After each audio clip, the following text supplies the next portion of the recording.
We can read a verse in the Bible that's kind of an isolated verse, and then we can make a doctrine out of it or think it's speaking of a particular doctrine.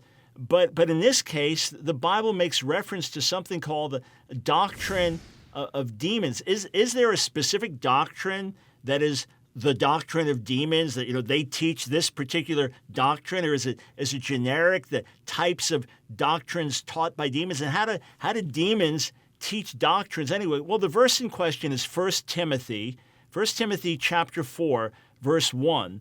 Now the Spirit expressly says that in later times some will depart from the faith by devoting themselves to deceitful spirits and teachings of demons, or doctrines of demons. So the first thing we need to understand is that there's not one specific doctrine only that's called a doctrine of demons. It's anything that is demonically inspired, anything that is from below and not from above.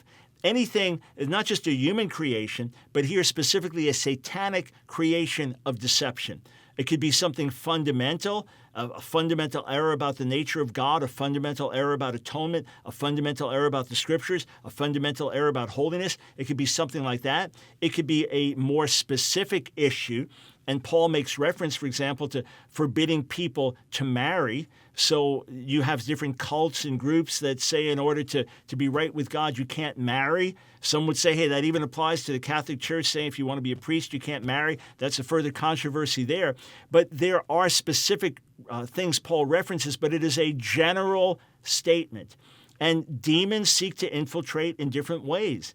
Demons infiltrate through people that give themselves over to the enemy, false prophets and false teachers, and they will speak falsehoods. Some of them are just human misinterpretations, but some of them are demonically inspired. Anything to take you away from the exaltation of Jesus, anything to take you away from the centrality of the Word of God, anything to take you away from the one true God and to get you on a path of darkness and destruction, that is something that Satan would love to do. Paul warned the Corinthians in 2 Corinthians, the 11th chapter, that Satan was going to try to seduce them from the simplicity of Christ, just as he seduced Eve.